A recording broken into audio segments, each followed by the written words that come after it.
Welcome to RPG Heroes, a podcast where every other week I speak to a true hero in the realm of role-playing games about their journey, their craft, and their views.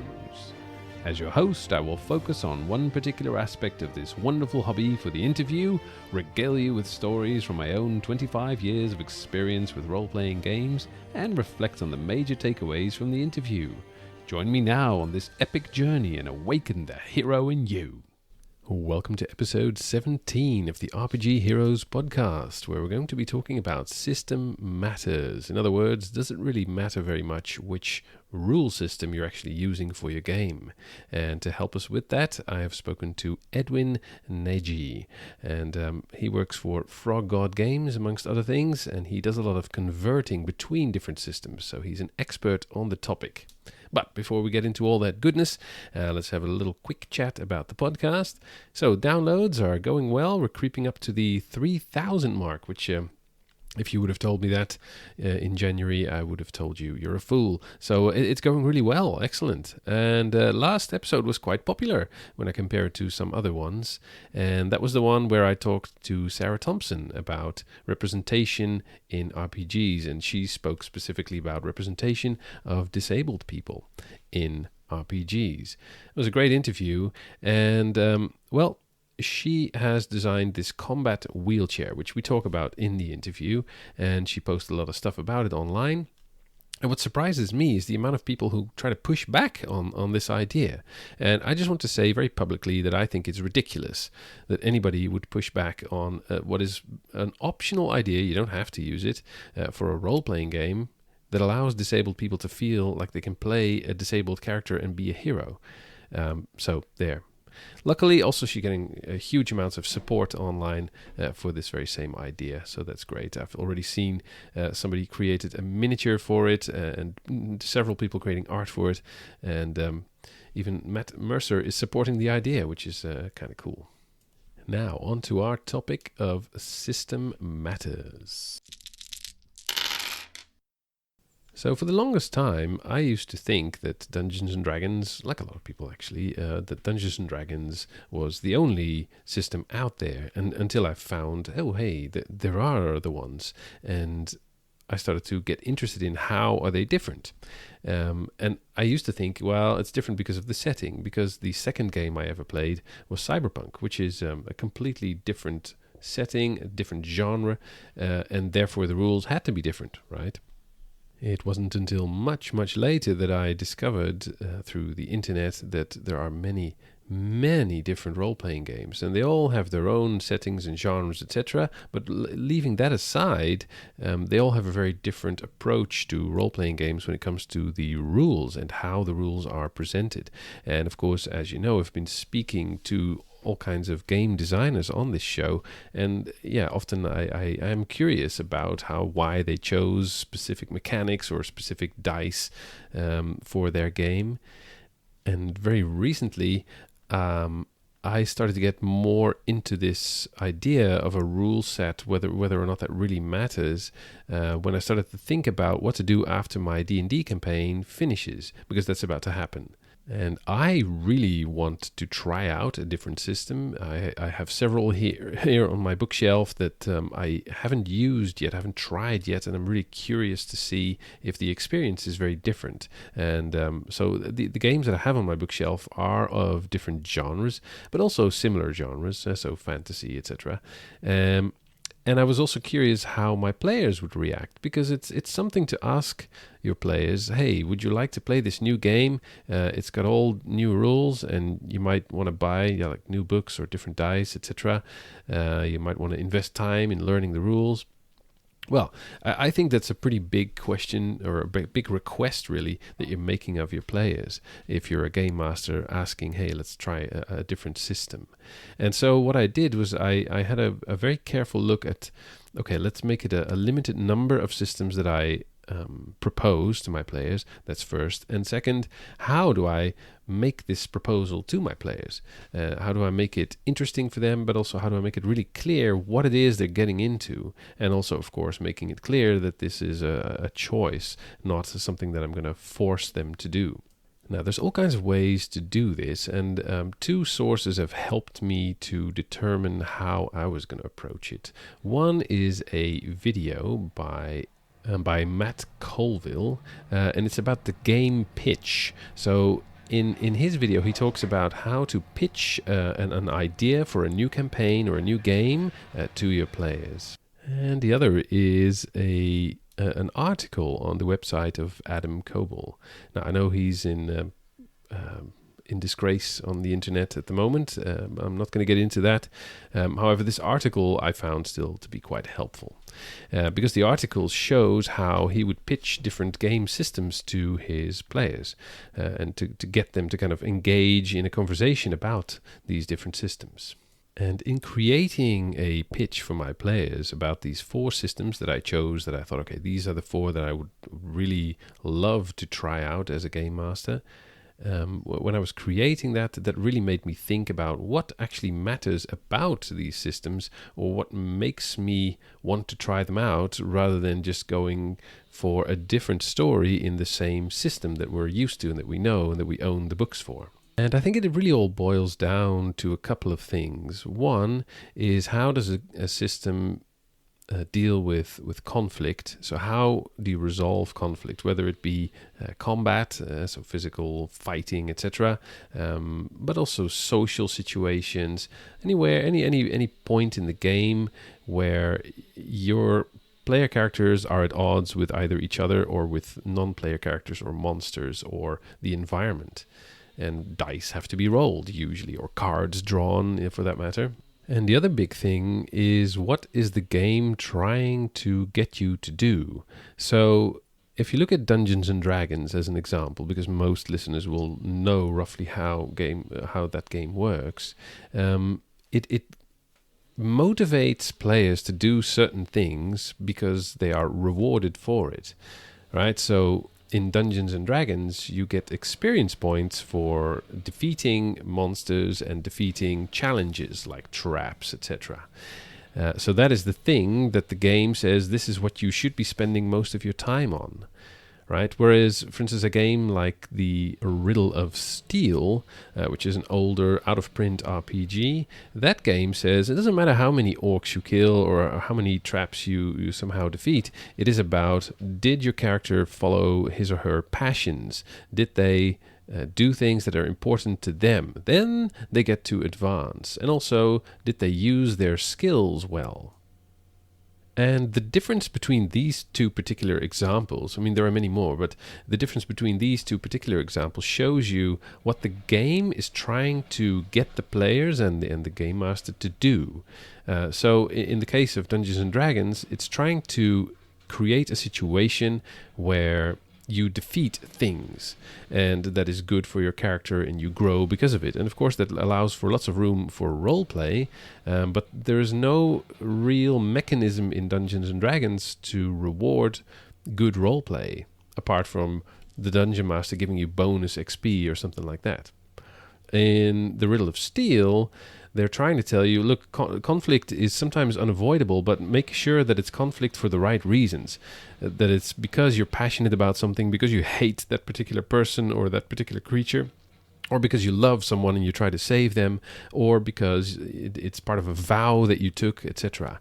And so it creates a situation where you're, as a player, thinking in a meta sense about, how would my character feel about killing this or this person? Or why would my character risk his or her life? Because it's a very, very lethal kind of system. Why would I risk my life in this particular situation? Or maybe I should just run away because I don't care about this particular thing or this person or whatever's going on.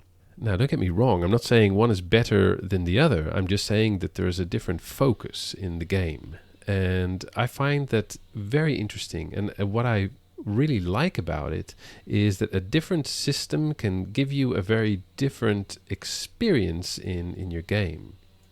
Now, of course, the opposite can also be stated, right? You can also say, well, if I look at one particular system, let's just go back to our prime example of Dungeons and Dragons, right? So you can play Dungeons and Dragons in a million different ways. Every gaming table will have a slightly different experience, even if you play the same published module. And that really all comes down to what do you as a group find important? What do you put your focus on? So D&D allows for very tactical combat and optimizing your character traits, etc. But it also allows for not doing that, right? It's your game. Whatever you want. You can do all kinds of house rules about different things, but it can also just be a matter of what do you emphasize in your game. And I personally, I've had experiences of both D&D games where it was very tactical, very combat oriented, very much about having an optimized character, and these were also rather high level characters, so there was a lot of stuff going on each combat round, and it was mostly about crawling through a dungeon, killing things, defeating traps, and somehow managing your resources, that sort of stuff. And I've also been in D&D games where the dice were barely rolled, and it was all about the role play and about the relationships between characters, etc. So what I'm basically saying is, does system matter? Both a big resounding yes and a big resounding, well, no. It depends on the group more than the system. However, if you would put a gun to my head and say, now you have to choose, it's a yes or a no class, well, then I would say yes. Yes, system does matter because new mechanics, new rules, new dice, etc. can give you that sense of excitement that you first got when you first opened your player's handbook or whatever the first game was that you ever played.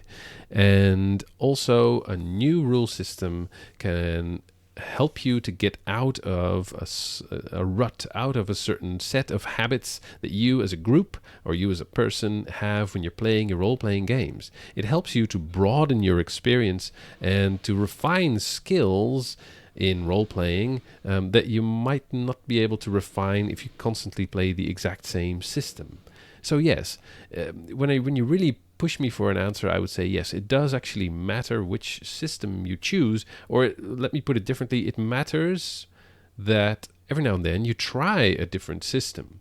So you might wonder, how did I go about pitching these 4 different games that I wanted to introduce to my group?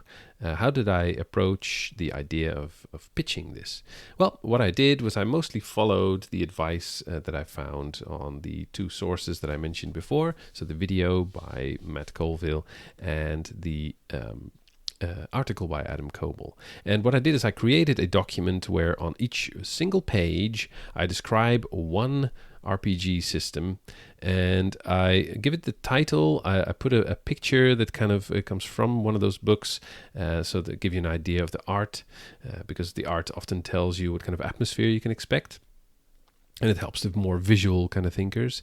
I gave it a tagline. Sometimes I copied it straight from the book because, the people that write these books are very good at creating taglines and things like that. Or I would come up with one of my own, whatever I wanted. And then I had a couple of bullet points of what is cool and interesting and different about this system. And then some media references. Look, if you watch these movies or read these books or these comics, you'll get an idea of the atmosphere and the type of stories that you can expect in this game. So I did that for the 4 games that I chose to pitch to my players. And the 4 games that I chose in this case, because I was interested in trying out systems that don't use the D20 mechanic that is the very famous in D&D, Pathfinder, Starfinder, etc. So I wanted to kind of move away from that just as a different experience. And I wanted to play a game, or run a game rather, that is a little bit more player-driven and that requires less heavy prep from my side as a game master, because, life is busy and all that. So what I chose, the games that I chose to try are Mutant Year Zero by Free League, The Expanse by Green Ronin, Blades in the Dark by John Harper, one of my guests on the show, and Forbidden Lands, once again by Free League. And what I'll do is I'll put a copy of this pitch document that I created and make it available to all my Patreon supporters. So if you want to join this cool gang of people and chat with them in my Patreon Discord, and of course get other benefits that are related to it, including now this pitch document, then, feel free to hop on over to patreon.com/RPGheroes. Aside from this pitch document, the other thing that I did with my group is I sent them links to reviews or previews or trailers from these 4 different games. So to save them kind of time Googling all that stuff and to help them make a good decision. And I also try to make it really clear to them that I'm just proposing 4 different games that I would like to run for them, and if they are not okay with any of them, that's also an option that they can say, look, I don't want any of this, I just want to play D&D. And if that's the case, or if several people in the group say that, well, then it's time for a conversation. So the pitch is not the whole thing. The pitch is just something to kickstart a conversation. Now, me being a bit nerdy, I made a poll in Discord and all that kind of stuff, just because I enjoy doing that sort of stuff, but also because it helps me organize my thoughts. So hopefully, once all my players have had the time to have a good look at these 4 games and which ones they would prefer to play or not, and the poll has been answered, etc., then it's not a matter of, okay, then we're going to play this one. No, then we're going to have the conversation. And that conversation is also going to have to include what do you like about it, what do you dislike about this particular game, and do a proper session 0. And as a last, but I think not least important thing that I discussed with them is I also made it really clear that I don't have any expectation that they will spend money on this new system, at least not in the beginning. So I'm not going to ask my players to invest in books, dice, all these kind of things that are needed for a particular game right at the start, because I think it's unfair. It's unfair if I want to experiment with a system that I ask all my players to, spend their precious money on books and dice, if they're not sure if they're going to like it. Of course, if they do like it, then I would encourage them to purchase things that will help them play the game more easily, such as, a player guide or a book of some sort, and perhaps some special dice if the game requires it. But the last thing I want is for somebody to leave my group because they're kind of ashamed or unhappy that they are unable to join this new game because they cannot afford the book. I mean, that would be awful. And these days, it's pretty easy to share, pages of the most important pages of a book with your friends. And a lot of games these days have some sort of online system where you can find the most important rules for players. And quick start guides are a thing, and those are almost always completely free to download. Okay, now let's hear the opinions of Edwin Nagy on this topic. Welcome to the show, Edwin Nagy. Not only was Edwin the keeper for my very first convention game a few weeks ago, but I found out he's been doing a lot of cool stuff behind the scenes in the RPG community. From fundraising for charity through RPG events, to converting cool scenarios to your favorite gaming system, to managing projects for Frog God Games. And then, somehow, Edwin seems to have the time to be on the Skype of Cthulhu Actual Play podcast. All right, welcome to the show, Edwin. Well, thank you, Klaus. It's good to be here. I guess I didn't quite register that was your first convention game, or maybe I just don't remember. That's yeah. fun. Yeah, it was. Yeah. I was going to run a convention game just before Gen Con, but due to, real life things, I couldn't. So Gen Con, that particular game was the very first one for me. It was a very interesting experience. And I hope I saw, I guess I was listening to one of your other interviews. It sounded like you're just a few months into your Call of Cthulhu gaming life. That's right. Yeah.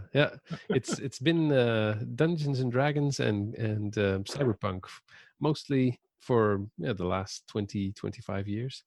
And now I'm kind of branching out a bit into the Swedish games from Free League and Call of Cthulhu. Yeah. Nice. And what about you? Have you been in the convention kind of world for a long time, or? I guess not really. I went to a convention 20-something years ago. I remember, and I didn't realize at the time. I was just, I was late high school, early college, and it was outside upstate New York. And it turns out that it's one of the older continuously running gaming conventions. I think it's Council of 5, 7, 13, Council of some number of nations. Okay. And it's an old gaming convention, but I didn't know any better, and I just sort of went, and it was a lot of fun. But no, it was really probably about 7 or 8 years ago that a friend of mine invited me to go to a convention in New England with him, and I've been going a lot since then to probably 4, 5, 6 a year. Oh wow! And maybe not 6, but yeah, 4 or 5. Some local, some further away, and running games, playing games, selling games, doing the whole socializing. Mostly socializing these days. Yeah. Yeah, and I think that's the part that you miss when a convention is 100% online, right? Then, of course, you can socialize on Zoom, but you can do that any day. You don't have to go to a convention for that. It is a little weird that you don't have that sort of blocked off time and space. That's the other thing, right? So I ran the games for Gen Con, and it was just, I ran 2 games, and outside of that, I had nothing. It wasn't like I did a weekend of gaming and stuff. So it was very different. Yeah. So I'm still waiting. Hopefully next year I'll get to try an actual convention, on the convention floor. And if the podcast is still going by then, I hope so. Then maybe I'll bring a mic and harass some people. Definitely. No, that's a lot of fun. Yeah, I'm a big fan of the social side. It's a great time to meet podcasters and the game writers and just random people. Yeah. And so how did you get into not only playing and running games, but also working in this industry? I guess it was not quite a snarky email, but my friend Zach Glazer, who was the head of Lesser Gnome Gaming, had made a box set, Whisper and Venom, and for some reason I was very excited about it. This was sort of early in the RPG Kickstarter days, and he just had put together a really nice, advertisement Kickstarter page. I just liked the whole thing, and so I backed it. And then after it was back, somewhere during the process, he sent out a PDF, review copy to all the backers. And I sent it back with a fair amount of comments. And I said, well, this sentence could be fixed, and maybe you can improve this. And there's a missing secret door over here, whatever stuff. It was all small stuff, but that started our friendship. We turned out to have other things in common, and when he got to his next project, I worked closely with him on Death and Taxes, and that sort of opened the door. He's a very sociable person, and he was connected to a lot of the other independent game designers, mostly because of, he was trying to figure out how to do all this stuff, and everyone else was trying to figure out how to do all this stuff. And so then I started working for some of these other small independent gamers, game designers and writers, and then Lesser Gnome got bought by Frog God Games, and I sort of went in on Zach's coattails. Oh, okay. Yeah. That's kind of how you rolled into that, yeah.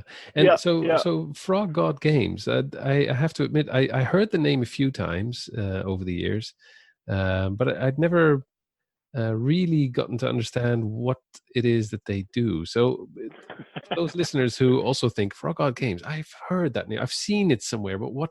So because there's Paizo and Wizards of the Coast and those kind of, it's very clear what they do. They publish certain games, and they have some flagship games that pretty much everybody knows. What about Frog God Games? What's their claim to fame? What do they do? So their initial claim to fame was, I guess, is in their tagline of something, was it third edition rules, first edition feel, something like that. It was basically being a third-party publisher for originally 3.0, 3.5, and then also Pathfinder, but trying to maintain the save or die, sort of their view at the time of what it meant to be a first edition or even 0 edition game style.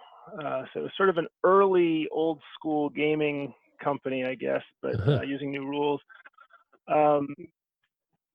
Since then, we've moved on to, so we mostly publish games. I mean, that's our bread and butter is gaming books, physical books that you can buy and take home and play games with. And we currently support 5th edition and Pathfinder 1st edition and Swords and Wizardry Complete, which is a house rule set. And so there's a few Swords and Wizardries out there, One of them is Swords and Wizardry Complete, which is a Frog God publication, and that is a 0 edition retro clone, I guess, cleaned up, organized. And so we also publish that, and then we do we have a few monster books. Well, I guess we have a lot of monster books if you include Swords and Wizardry and Pathfinder stuff. And we're doing some setting guides. There is Frog God originally was friends who wanted to publish books, and they sort of just made stuff. Yeah. But we've slowly become a company as opposed to a collective. And as part of that, we have the Lost Lands, which is sort of the home world of the founders of Frog God. And that world we've been trying to sort of make it self-consistent, but it's one of those 20-year-old or 30-year-old, 40-year-old. It's an old, one of those organic worlds that grew up, and there was this over here and that over here, and so there's a lot of conflict of trying to massage that into something that's self-consistent.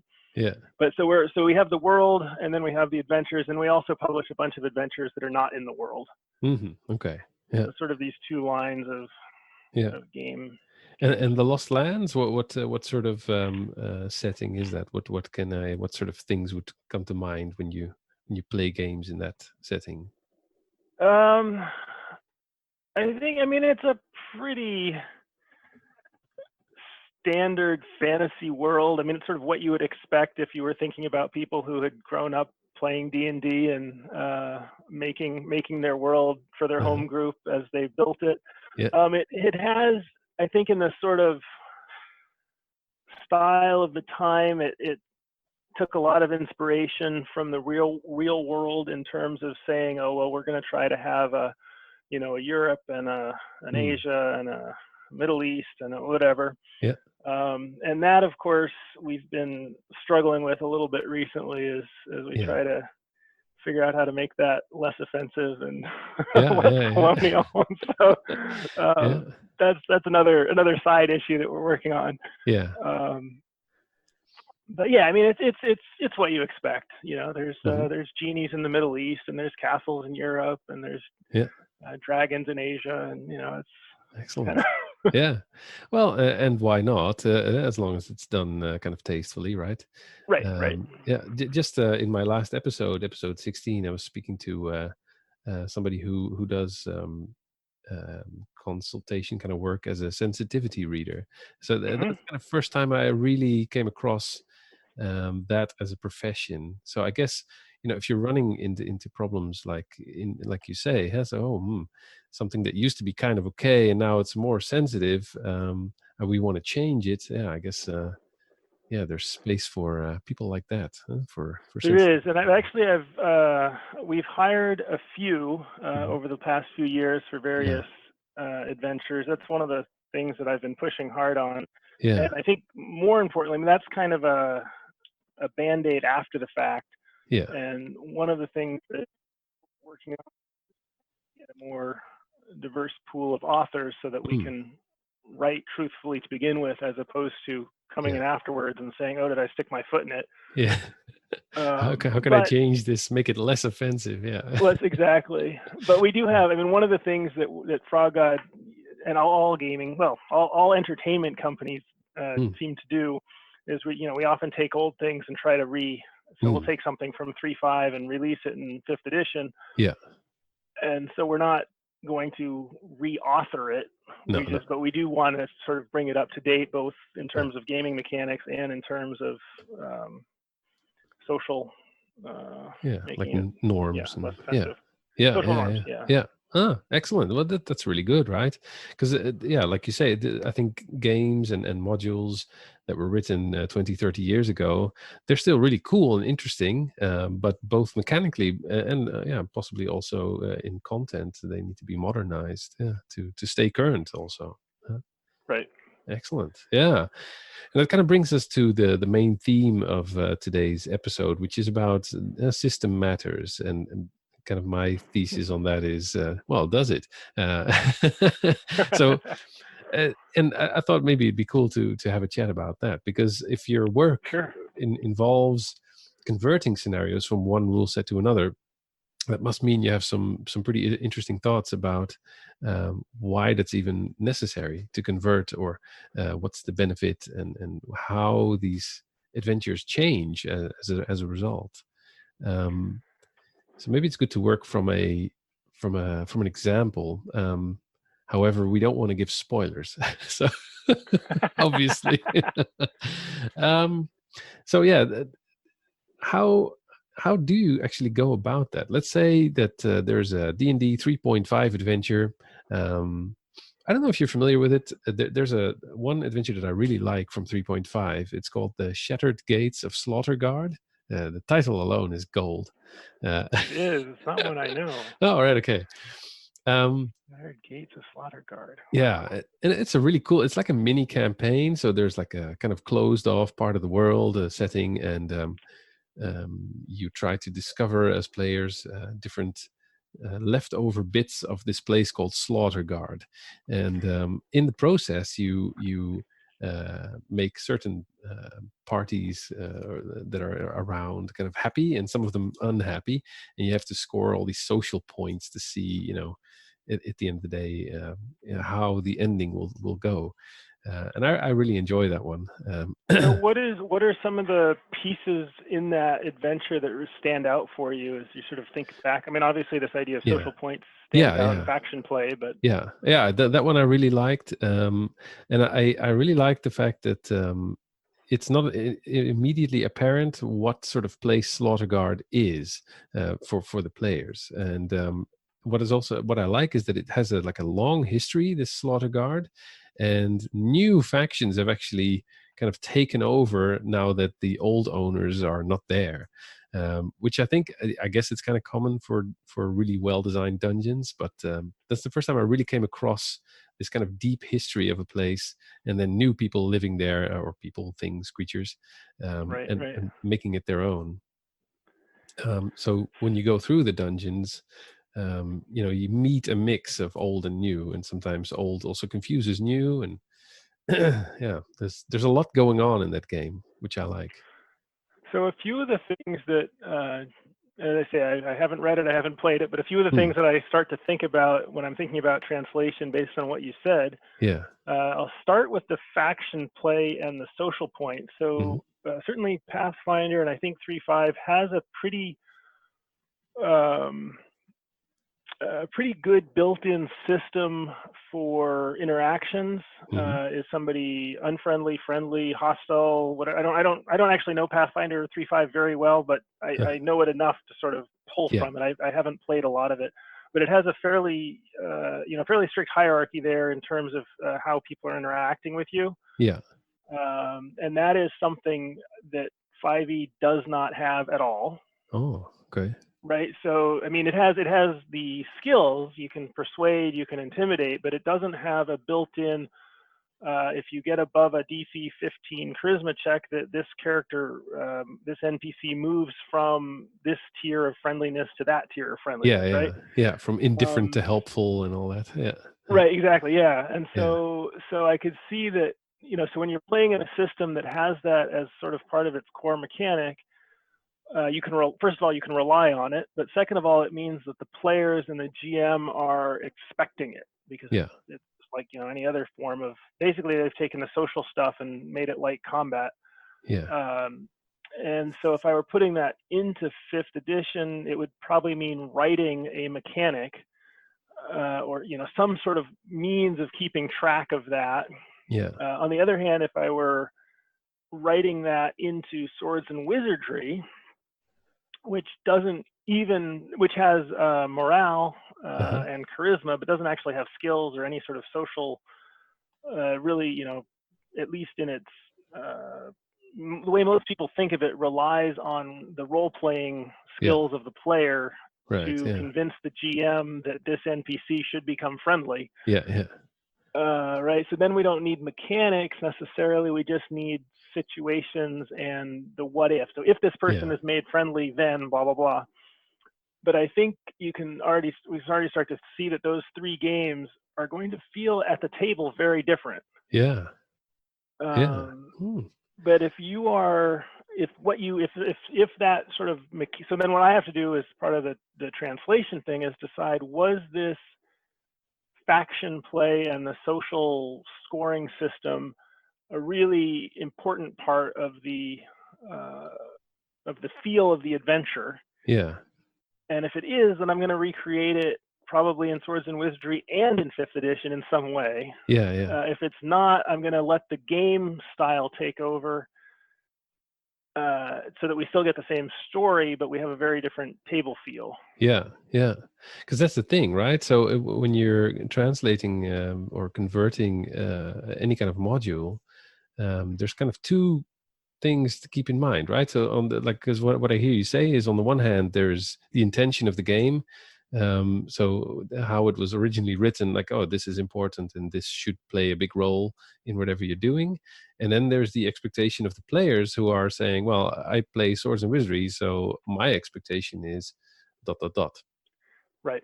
Yeah. Definitely. Wow, that's Yeah, and that was actually something I was thinking about as I was getting ready to talk to you, and I was thinking about some of the different people I've worked for and with, and how we do that differently. So Frog God for 5th edition, we basically made the decision that we are going to, for the most part, try to meet player expectation pretty close to their, meet them more than halfway, right? Really try to push our 5th edition adventures towards what the 5th edition audience is expecting, which of course means, that WotC has sort of defined what people expect for 5th edition. Yeah, yeah. And so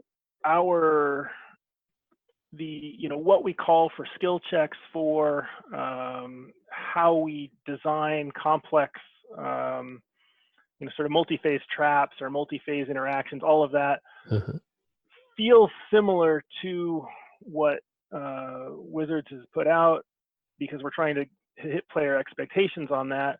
Yeah. But the storylines and the lack of balance, some of that stuff, and the survivability is a little bit more on trying to hit authorial intent. Yeah. Of these adventures were written to really press player skill, to encourage improvisation, to say you can't do a straight up combat every time, you just won't survive. Yeah.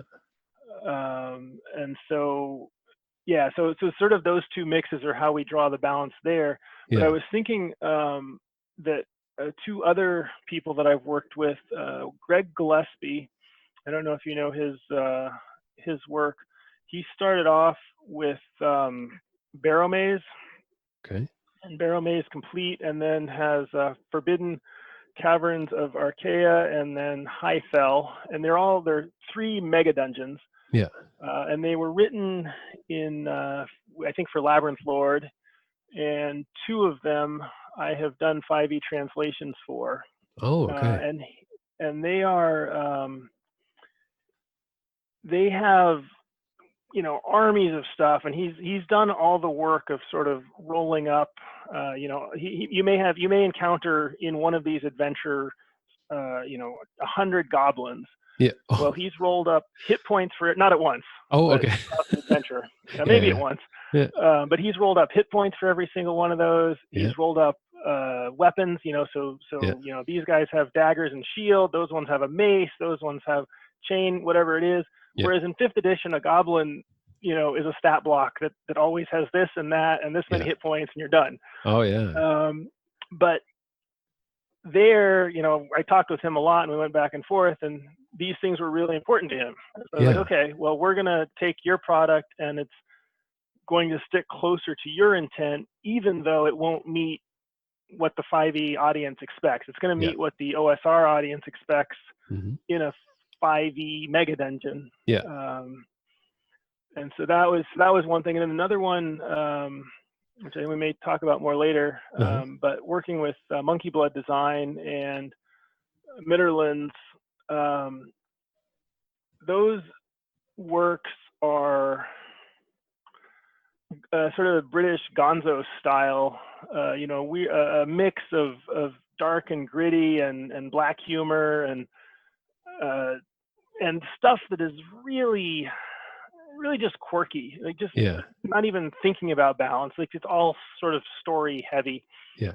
And there too, for the 5th edition, we're making the mechanics work. Yeah. But we're keeping it gonzo. So those products also are going to be something that we're really leaning more towards the author side than the And then you trying put to like broaden what 5e can do. Yeah, exactly. And then you put like a warning label on the box saying this is not your run of the mill adventure. Yes. Yeah. We actually not on in this case. There's a paragraph up front that says, "Hey, this game is not balanced. There's lots of encounters that are originally this was actually a tough decision that we went back and forth on, but the original Midderlands includes a bunch of new creatures, and then for each creature, for most of the creatures, there's an NPC version of the creature, and then there is also a class as race playable class race. Oh. Because it was based off of using a D&D version that had just the one race class. You could play an elf or you could play a thief. And in the end, I couldn't figure out a good way to make that work in 5e. No. And it was interesting. I mean, there's two things going on that were complicated. One was the idea of how do you separate race and class once they've been married so closely. The other was that there's not a lot of balance going on in the Midderlands, but part of the way that old school D&D worked to try to keep some control over the chaos was saying only these character types can, a druid has to be neutral. Right. Druid has to be pure neutral. End of story. That's all there is. And that was, and then 1st edition had various tons of restrictions, right? Minimum stats, and you can only be human to do blah, blah, blah. 5th edition has none of that. No. And I think 3rd edition basically got rid of it and said, look, just mix and mingle, marry it all up, do whatever you want. And so then we not only had the issue that we were trying to separate these race class things, but we couldn't overlay any restrictions. No. Right. We couldn't say only a hook-nosed goblin can be this type of new fighter that we've created, because that would have solved the problem, right? We would have married the class and race back together, and they could have. Yeah, and I think it doesn't really fit in the 5e mindset of I can be everything and anything I want. Right. Yeah. So probably a lot of the 5e audience would also kind of go, what? Say what? Right, exactly. Yeah. Be a barbarian? Yeah. So we just nixed that portion of it. So I just had to cut that. I was like, I can't come up with a good way to do it. We're going to cut that, and we'll add in some other content to make up for it. We're going to talk about what is an elf like in the Midderlands or whatever, and then make some new subclasses for we don't call them subclasses anymore, but like the cleric domains and the wizard schools and that kind of thing. And so you mentioned when you were talking about the Barrow Maze and the other mega dungeons that you have a lot of conversations with the original author, right? When I can. Yeah. I mean, if I'm working for the author, then absolutely. Mm-hmm. For the Frog God work, I often am unable, like, we don't have access to the authors anymore necessarily. Oh, because they're not alive anymore, or they're not alive, or they're not under contract, or so a lot of the stuff was work for hire. So we own the script, but we're not in touch with the author. So when we go to the question, system matters. Like, if you were to play the same adventure across different systems, let's say you play your favorite adventure and you play it in 5e and in Pathfinder and in what did you call it? Wizardry. Yeah. What would be the major differences for you? So I think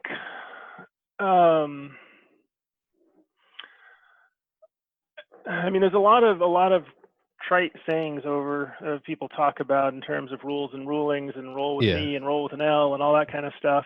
Yep. I think that I think the 5e and Pathfinder, one of the things, they both are much more robust rule systems. Yeah. And so as both player and especially as the GM, I feel like the need to have, or not, I don't know about the need, but the pressure to have strong rules knowledge is pretty high. And so you're spending a fair amount of your brain thinking about mechanics and thinking about how to, so in 5e, maybe you're thinking, can I do this to get advantage? Or, and then in Pathfinder, maybe you're thinking about whether you're flat-footed or whether you have, again, combat advantage, and whether this bonus can stack with that bonus. And so there's a lot of the brain that's occupied with mechanics. I think 5e less so. I'd put 5e sort of in the middle on that spectrum. Between Pathfinder and Swords and Wizardry. And I think that affects how much of your brain is left over to deal with everything else, which is fun about gaming. Story and exploration and chatter interaction with the NPCs and all of that. So I feel like that one tends to have a more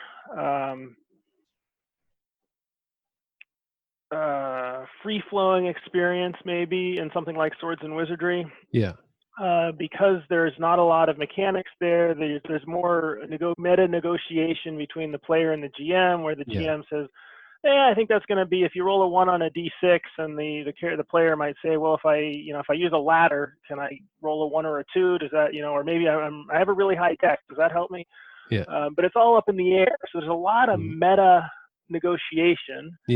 Whereas in Pathfinder, there's going to be a lot of meta play mechanics of like, I'm doing this because there's that invokes that rule, and that rule gives me a thing and a thing, and I'll take this 5-foot step right now, and right, exactly, right, and you start and you use the language, right? It's also right, and then I think another big difference, which I'm not quite sure how it falls out, but the lethality of the systems are different. And of course that depends, excuse me, a lot on house rules as well as the rules as written. I know a lot of people who run Swords and Wizardry try not to use critical hits, or if they do, it's just +1 damage instead of double damage, something like that. Because otherwise it's too swingy of a game. It's even more swingy than it is by default. Pathfinder, I feel like, is almost religiously defined to not be swingy. Like if you've written a good adventure, the characters will survive 98% of the time with 8% of their hit points and 3% of their other resources left, right? Like that's how it's going to come out. You're going to have a nail biter because you could always have bad dice, or you could always misplay your character, quote unquote. But there's sort of that expectation, and again, 5th edition in my mind is sort of in between those. That there's a lot of recovery room for characters to avoid dying. But certainly, at least at low levels, it's still fairly easy to die. And then, again, depending on the adventure, if the adventures are unbalanced, it's pretty easy to kill some characters, even in 5th edition. And of course, and it's easy to do it in Pathfinder too, I'm sure. But there's a built-in expectation that you won't design it that way, like that it will be, that the room says this is a challenge 5 room, and by gum, it better be a challenge 5 room. You better not add like 3 extra goblins just for fun. Right. And and I think it's a completely legitimate way of playing role-playing games, of course. Absolutely. But I think also when 3rd edition came out and Pathfinder, it puts a lot more power in the hands of the players. Compared to, let's say, a game like 2nd edition AD&D, where basically the rules are there to kind of support the players, and the players have a lot more rules to their or at their disposal, right? So it used to be kind of the game master knows all the rules, and you're just a puny fighter, and good luck. Right. And now it's more like, well, hold on, game master. Actually, yeah, yeah. I find that I'm currently running a D&D 3.5 campaign, and I set up my encounters sometimes to be completely unbalanced. I have a level 10 group. I put two CR11 dragons against them. I'm like, yeah, let's see what happens. And, Right. and they are so creative, these players, That's and they awesome. use the rules so much to their advantage. And sometimes I just sit there and like, how is this even possible? Well, and it is, yeah. I mean, they have a huge advantage because there's, 4, 5, or 6 of them Yeah, thinking yeah, and talking to each other, yeah, brainstorming, and there's one of, yeah. there's the one GM. Yeah, exactly. Uh, Yeah, but it's also kind of cool. I like it. I really oh, enjoy I it love it. when they Yeah, just no, I love seeing players or being part of a group of players that comes up with some crazy, yeah. either mechanics based Uh-huh. or story based way of overcoming a seeming impossible challenge. Yeah, yeah, exactly. Yeah, that's really But cool. I think that is the difference: is that one rule set encourages people to come up with a mechanics based solution, and the Yeah, other encourage. And you can do either and either, but yeah, it encourages more of a story based solution, yeah, a narrative. We're gonna flood the canyon, and this is how we do it, and yeah, you GM figure out what happens after we flood it, like that. yeah, yeah. Yeah, uh, exactly. Yeah. Yeah, that's a good point. 'Cause- yeah, I just was working on a project, which is our upcoming alchemy book, hmm, and which is effectively a collection of uh, spells, magic items, and then some process rules for how the alchemist could create them. yeah. And it was written in I guess in either 3.5 or Pathfinder, Uh-huh. and I was converting it over to 5e. Um, but the introduction was a very old school uh, assumption of the GM versus the players. Oh, yeah, yeah, yeah. And I read it and I started working on it. I was like, we just have to replace this. Like, Yeah. this has shifted so much Yeah. in recent years that, yeah, it's just that attitude has just not completely gone away, but No, no. as the norm, it has shifted Yeah. strongly. Yeah, one of my favorite ways of expressing this kind of new relationship between the game master and the players that I've heard online is that as a game master, it's good to be a fan of the players. Uh, Hmm. and Well, and a fan of the characters too, yeah, yeah, frankly. But exactly, yeah, yeah, especially of the players, yeah, But yeah. yeah. Like last night, I was running D&D for my friends, and and they're kind of kicking my ass.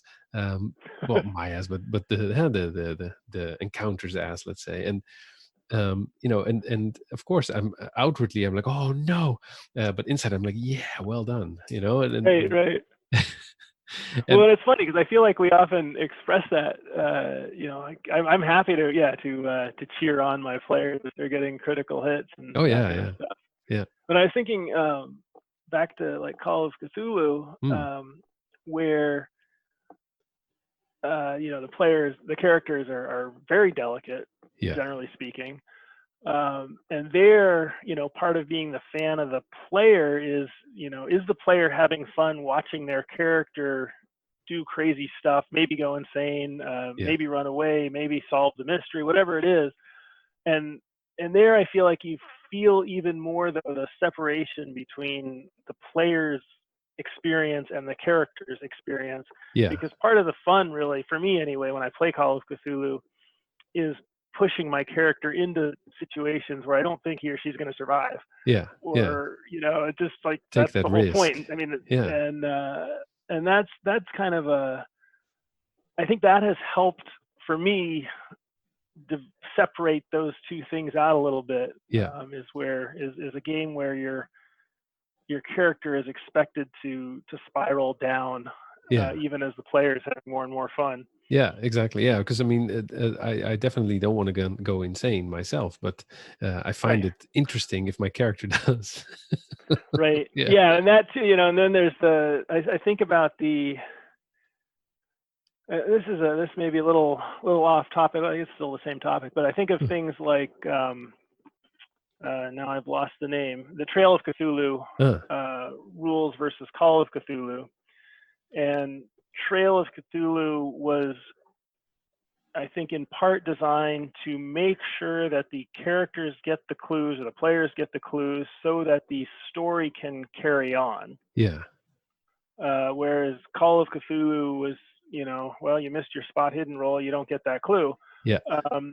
And I don't actually believe that. I mean, I think someone who runs Call of Cthulhu well puts the clue in multiple places, arranges for multiple ways to get it. Yeah. But maybe more importantly, make sure that the story goes on whether or not they get the clue. It just may go on worse for the character. Exactly. Yeah. Right? I mean, something's still going to happen, but you weren't prepared for it. Yeah, that's some of the advice that I got as well for running Call of Cthulhu, is that if there's a clue that the story hinges upon, they just have to find it. Right. And if they fail, they still find it, but then there's a problem. Right. Yeah. Then oh, here's the clue. Oh, here's a tentacle around my neck. Well, right. The clue wrapped in the tentacle. Exactly. Yeah. And so I think that too sort of highlights a little bit of the difference, right, of System Matters, because it's they're both trying to have some sort of a horror game. Or I think part of the issue there is whether you think of these games as investigation or horror or something else, and that's a different because I was from the outset, I thought that Call of Cthulhu was very much an investigative game, and then I spoke to Scott Dorward on one of my earlier interviews, who writes scenarios for Call of Cthulhu, and he says it's not really investigative. I'm like, oh, or at least he doesn't write them as investigation. I mean, the players may play them as investigation because there's a mystery and they're trying to understand it. But from the writing side, I think it's here's a thing that's going on, and here's how it affects the world. Yeah.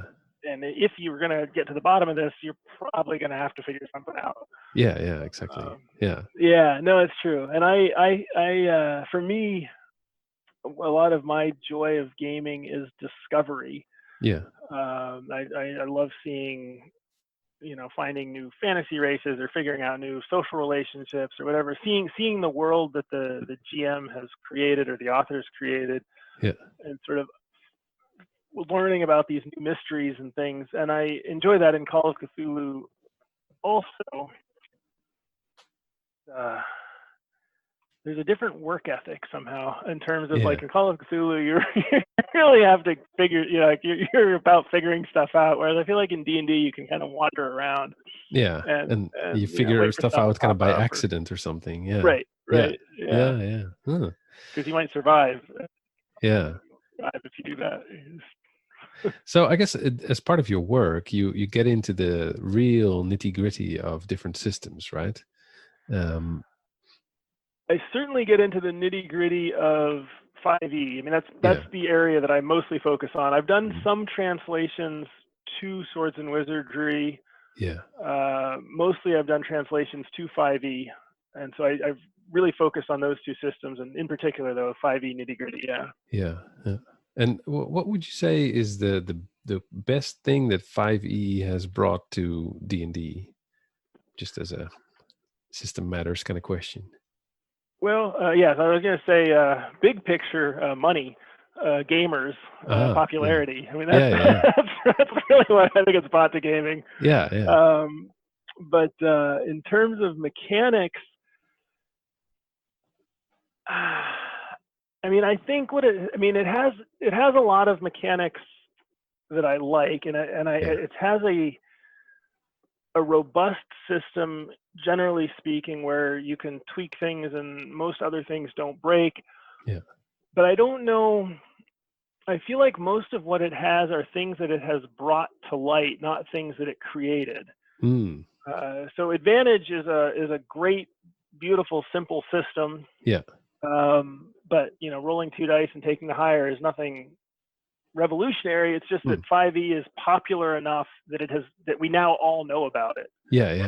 And so I think bringing that mechanic out as we're going to make this a core part of the game, and we're going to rely on it. We're going to push away a lot of these other things. So I think that was a big addition.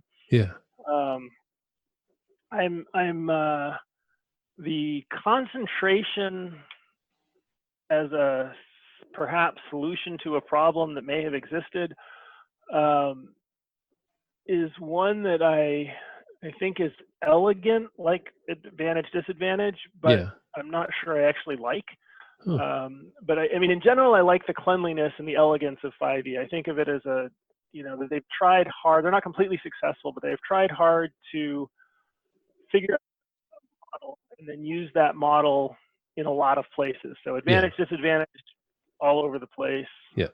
Concentration is used in obviously all over the spells, but then there's also some other, adventure, psychic ability things that this works like concentration. Okay, good enough. Right. You can reuse that mechanic. So I think that mindset of having simple mechanics throughout is another big piece that they've added. I think and this is one I struggle with a lot as I do conversions. But in terms of its relation to 3.5 and Pathfinder, it's a lot less granular. So they talk about flattening the power curve or something. But in 4th edition also, I've been listening to an actual play of, I guess they're still playing 4th edition. And they're up to, I don't even know, level 20 something. They're rolling 50s on a D20, and and missing. I don't even understand it. But so when I look at some of our older adventures that have +3 or +5 swords and armor all over the place, and that part of the story is that, well, this guy has a +2 sword, but this guy has a +4 sword. So the granularity was sort of baked in and important. And now we're getting rid of that granularity because, well, I can really go +1, 2, or 3. I mean, I every once in a blue moon I might throw a +4 in there as some crazy artifact. Right. Or if it's important to the author, but then we've got to sort of scale everything up, right? Then we've got to throw in some +4 armor and some +5 swords and maybe another 30 or 40 hit points. And so I think I like the. So I'm an engineer and a teacher. And one of the things I rail against in my students, as do all, I think, science, engineering, math teachers, is false precision, right? So somebody reports something to 17 significant figures, and those are lies. There's no real information there. And I kind of feel the same thing about the nitty gritty detail in Pathfinder, that it somehow it seems it's too much for me in terms of the keeping track of this is a +1 versus that's a +3, and then you have this other +2. And it stacks with this but not with that, and right. And I don't mind the crunchiness of it, I guess. I mean, I don't know it well enough to really, I'm not fluent in it, but I think that somehow somebody then has to decide, okay, having the high ground is worth this, but being hidden behind a fence is worth that. And it's the same thing you get into. I guess you could talk about it all day with weapon damage. Right. Is it a D6, a D8, a D6 +1? And are those distinctions simply fun because we like those distinctions, or do they actually help us understand the world better? There's good reasons, I think, for the D6 for everything. That lends itself to one style of play. It means that your character, you can portray your character using any kind of weapon you want, and it makes a nice picture, and you still only have to know to roll a D6. Right. Or you can have all these subtle distinctions, and suddenly it's super important that you took a double specialty in short sword, and you happen to find a magic short sword, and that's a big dang deal. And now all of a sudden, you've got a D6 +12 with your short sword, but your long sword only does D8, no pluses. I remember that a lot from 2nd edition Advanced Dungeons and Dragons, that you would specialize. You'd spend all your advancement on specializing in a particular weapon, and then the dungeon master just rolls up random magic items. You're like, oh, not another battle axe. Why? Right. I Well, can't it use encouraged, it. right? Then everyone has to specialize in longsword because that's where Yeah, the probability. I mean, if, yeah. if it's a random weapon, it's kind of a longsword. Yeah, exactly. Yeah. But So yeah, yeah, so I think that's a real part of the system matters question. Also, is yeah. that granularity and the and so yeah, and so somehow that's also when I worry about the author Mm. of, because I'm either from Pathfinder, I'm getting rid of some of that granularity, Yeah. or if I'm coming from Swords and Wizardry, I'm adding it in. So now I'm being part of the author, and I'm sort of deciding. Yeah. No, I think, so secret doors, right? So Yeah. in Swords and Wizardry, 1 and 6, 2 and 6, 4 and 6, if you're an elf and looking for it. Yeah. And that's it. Yeah. If the author really wants to do something, they'll say, well, this secret door is really hard to find. It's a 1 and 8 or something. And Right. Yeah. but in 5e, I can make a DC anywhere from 1 to 30. Yeah. And then in Pathfinder, I can make it anywhere, I guess, from 1 to 600. 600. I have no idea. Yeah, some big Yeah. number. Yeah. And so, and I, and there's some benchmarks in there. There's sort of a typical 5e party would have a passive investigation or passive perception or whatever around here. And so if I want this secret door or this trap to likely not be seen at first blush, I got to put it above that mark. And if I want them to mostly see it, unless they happen to be, if they're sprinting or there's a fog cloud or whatever, well, then I'm going to put it below that mark. And that mark moves a little bit with level, but it doesn't move a lot because the proficiency bonus doesn't change quickly. Yeah. And so those sorts of, and then there's also and I think this is really where you have to push your creative brain a lot harder in Pathfinder than in 5e. But, so in theory, the 5e thing is, a 30 is nigh on impossible as a DC, and 25 is really hard, and whatever. And if it's a gate that requires a DC 10 to open, it doesn't matter if you're level 1 or level 20, it still requires a DC 10 to open it. Yeah. And it just means that if you're level 20, you don't bother rolling because, you've got a +9 strength and you just open it. But I feel like in Pathfinder, if a party comes to a gate and they're level 17, the gate has to have CR appropriate to them. Yeah. And so you've raised that CR up to up to whatever the appropriate number is. Yeah. And now you have to come up, in my mind, you want to come up with a justification. Why is this gate unassailable to a 5th level party? Like, what's so special about this gate that That's the thing. Yeah, exactly. Yeah. It's not just a gate anymore. Right. Now it's a got gate sigils and it's on dark it, and it's greased and it's electrified and and it's got like long spiky things on it, and Right. Yeah. I think that is also so that power level definitely plays into this. Yeah, absolutely. Wow. So the funny thing is that I'm wrapping up my D&D campaign, and we're talking now with our group. Okay, so what shall we play next? And I'm kind of angling for playing a game where it's a bit less crunchy than D&D 3.5, and but I also know I have at least 1 or 2 players who really love that crunchiness. So it's interesting. I'm very curious what's going to happen, which game we end up actually playing.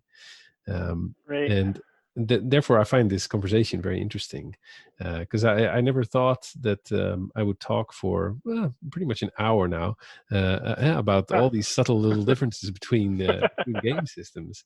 Well, the part that cracks me up the most is that so much of the game experience depends on the players and the GM. Yeah.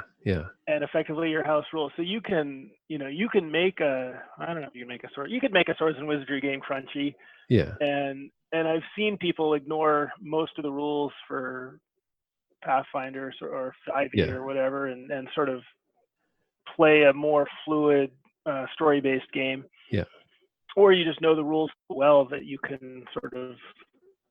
You can play it by ear. It feels like the rules aren't there. Yeah, exactly. Yeah, and I mean, I've played much more crunchy games than even Pathfinder. At least in my experience, the most crunchy game I've ever played was a game that in itself doesn't say it's crunchy, but when you get into combat, oh my dear Lord, I don't know if you've ever heard of it. It's called the Riddle of Steel, and it's a pretty cool. It's out of print sadly, but it's a pretty cool role playing game where the player characters they only gain XP. Well, they give it some different name, but they only advance if they follow their passions, right? So you have to, in the beginning of the game, you say, okay, this is what I find important, this is what I hate or love, and the story kind of progresses around that. So that kind of makes it very much a kind of sandboxy, player-driven kind of game, and then you get into combat, but the writers of this game, they said, okay, we find realism important, and they are all like these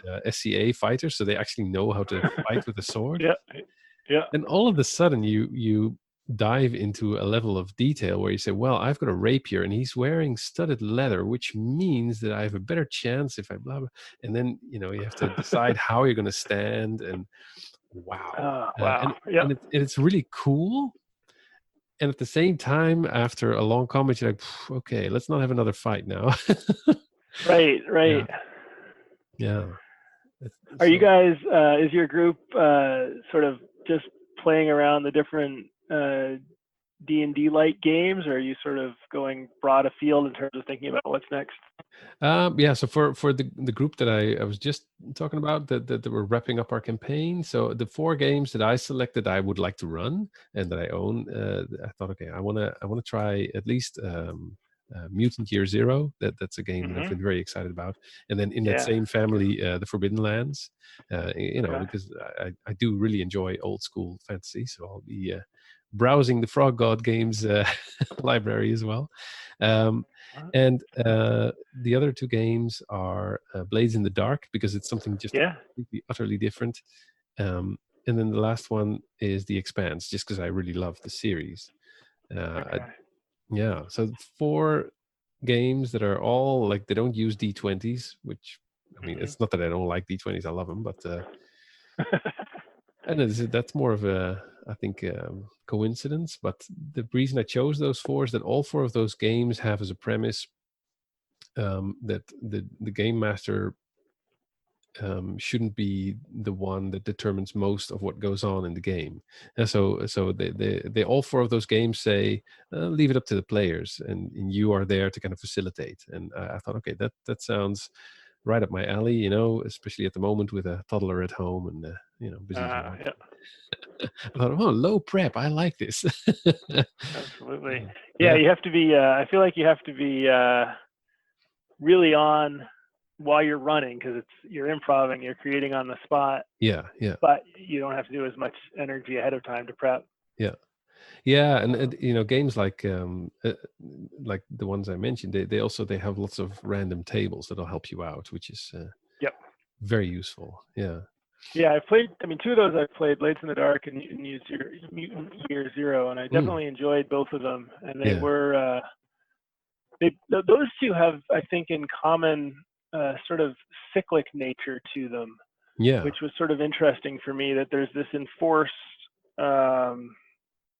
there's you're doing this phase and then this phase and then this phase, and that's really baked in, as opposed to having those beats or cycles or whatever, more up to the GM to say, we've been fighting, we've had 3 sessions with a lot of combat, I'm going to make a session that's mostly social, or the players maybe driving that. But here it's really more you're planning, you're doing, your downtime. Exactly. So they that makes cool.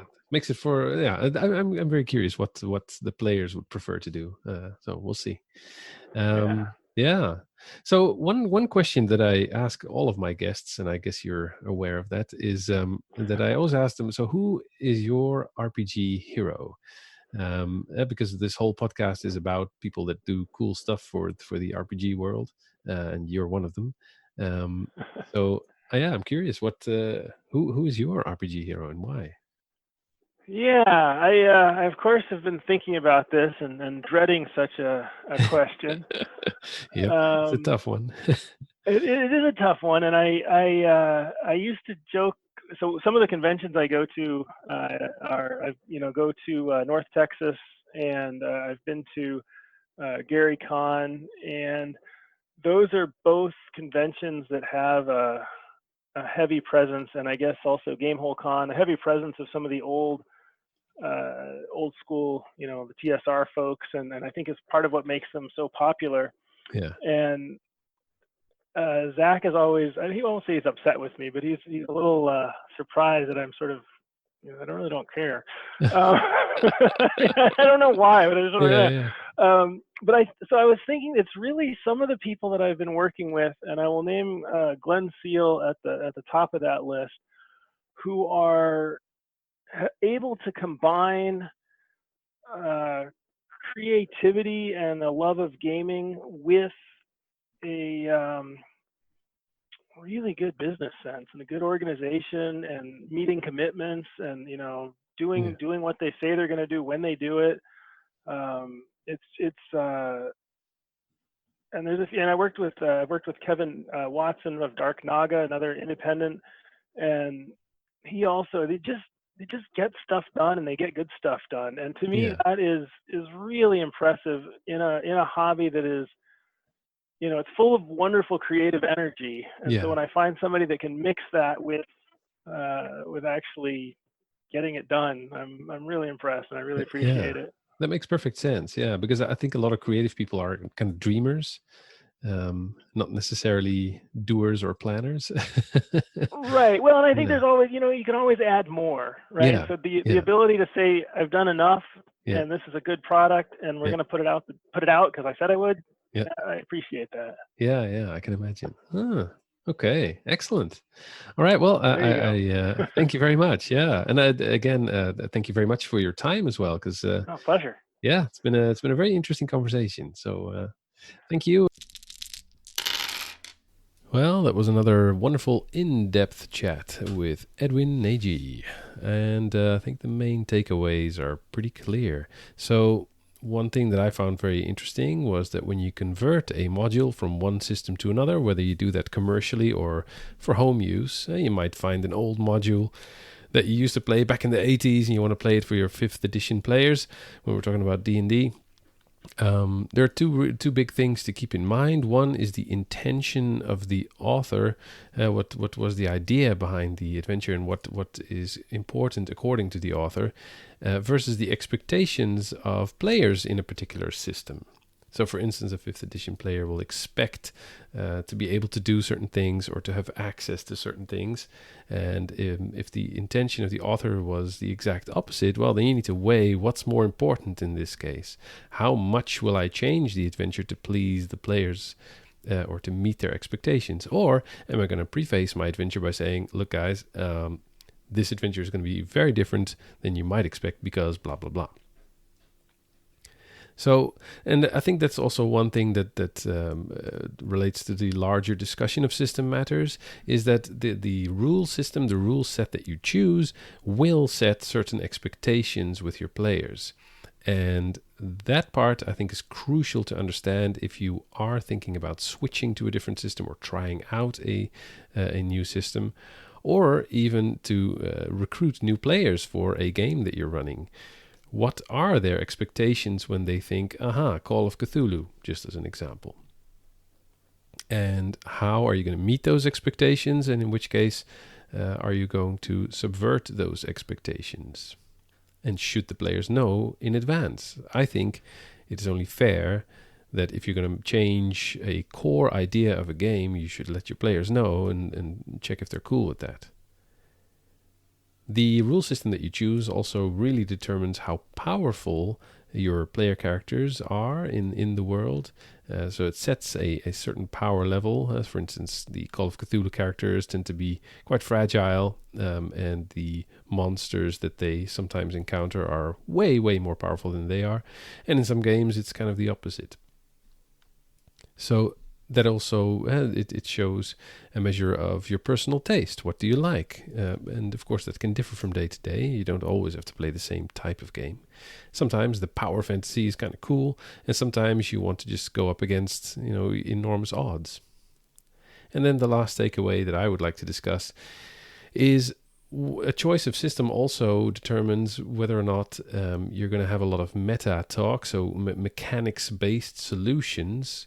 So can I use this particular skill with this particular item, and do I get a +5 bonus if I do this, versus more story-based solutions, where you try to describe what you try to do, and it's up to the game master what happens next.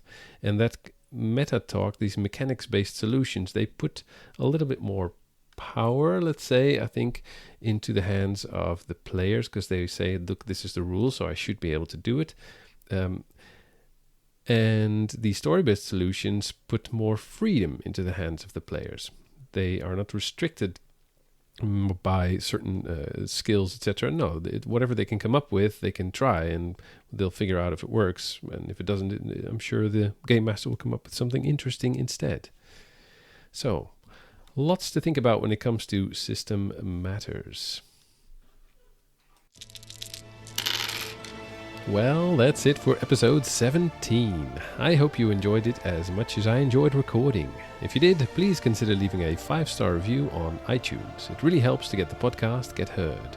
Want to keep up with the latest news about my podcast? Well, hop on over to Twitter at RPGHeroes1.